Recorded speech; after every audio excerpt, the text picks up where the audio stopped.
Dear friends, welcome to another episode of Geopolitical and Military News. In this video, we will talk about the more than 200 ballistic missiles that Iran has allegedly supplied to Russia and why the Iranians are so focused and determined to support the Russians. This Friday in September, the Wall Street Journal published a report citing sources linked to the White House, which expressed great concern about what they described as a dramatic escalation in Iranian support for Russia's invasion of Ukraine.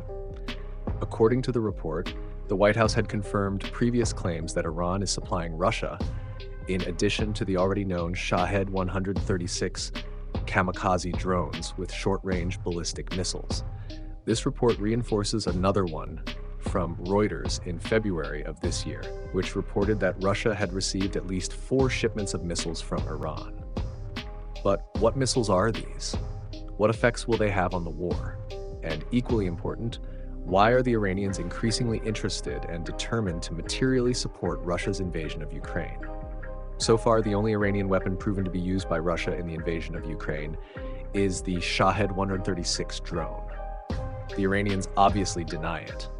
But images, and especially the debris and almost intact specimens captured by the Ukrainians, confirm that Russia has been using Iranian-made drones against Ukrainian targets since at least September 2022. The Shahed 136, known in Russia as Geron 2, is a relatively simple and cheap drone but very lethal, with an estimated range of around 2,500 kilometers and an explosive warhead of almost 50 kilograms. It is not very accurate, and its use is therefore indicated only against large targets, such as Ukrainian cities, which are Russia's preferred target. The Russians are launching dozens of these aircraft on an almost daily basis. According to a leaked document, the Iranians reportedly sold 6,000 Shahed 136 drones to Russia, with the Russians also acquiring the manufacturing rights, and at least one assembly line has been built in Russia.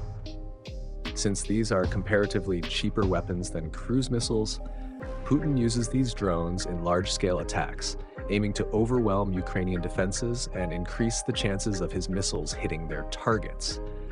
However, these drones, because they fly at low speed and altitude, can be shot down with relative ease by point defenses, provided there is the right tactic and coordination. In fact, on average, Ukraine shoots down 70 to 80% of the Shahed drones launched by Russia.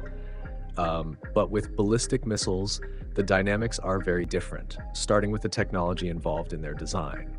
A drone like the Shahed 136 is powered by a small engine with an estimated power of less than 40 horsepower, as its purpose is to have a long range without much concern for speed.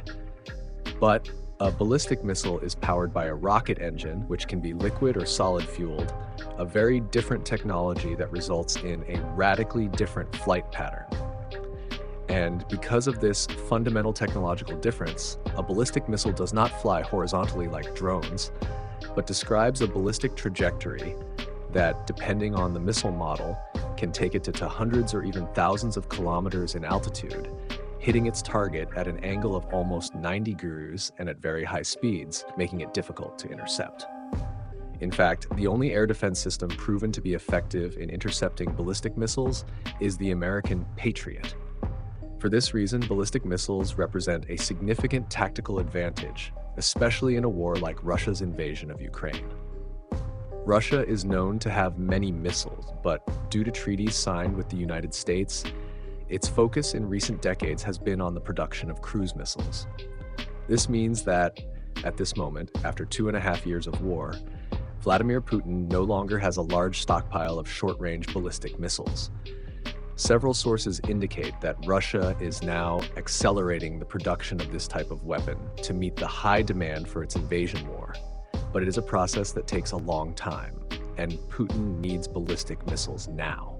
That is why, according to the Wall Street Journal, Reuters, and other journalistic sources, such as CNN, Putin is acquiring ballistic missiles from 2 allies, North Korea, led by Kim Jong-un, whose missiles have already been proven to be used against Ukraine, and Iran, whose missiles have not yet been seen in use in Ukraine, although reports indicate they have already started being shipped to Russia. From what we know so far, the main missile that Iran is sending to Russia is the Fateh 360, a relatively compact missile weighing less than 800 kilograms, but capable of carrying 150 kilograms explosive warhead over a range of up to 120 kilometers. It is not very accurate, hitting anything within a 50-meter radius around the designated target, but it is easy to transport and launch. A 6x6 truck can fire a salvo of up to 6 missiles in quick succession. In practical terms, the use of Iranian and North Korean missiles by Russia will give Putin time to finish preparing his defense industry for mass production of this type of weapon. But why is Iran so interested in supporting Russia with drones and ballistic missiles? As we know, Iran is one of the most sanctioned countries in the world, just like Russia. Therefore, Iran resorts to Russia to develop its defense industry and, above all, its nuclear program. Several sources indicate that all these Iranian drones and missiles are being paid for by Russia, not with money, but with advanced technologies in areas important to Iran, the main one being the nuclear area. The same happens with North Korea, with the difference that the North Koreans are more interested in advanced technologies for long-range intercontinental ballistic missiles. Therefore, as we can see, these are 3 dictatorships that have found great points of mutual advantage for doing business, which in the end will result in even more destruction in Ukraine. Thank you for watching the video until the end. If you liked the content, don't forget to leave a like. This helps the channel grow and reach more people. If you didn't like it, leave a dislike and explain in the comments how we can improve. Also, comment with suggestions for topics we can cover in future videos. Insulting comments or those defending dictatorships or war criminals will be blocked without exception. Thank you for your understanding. If you're not yet subscribed to the channel, consider subscribing by clicking the subscribe button below and hitting the bell to receive all notifications. Thank you. See you next time.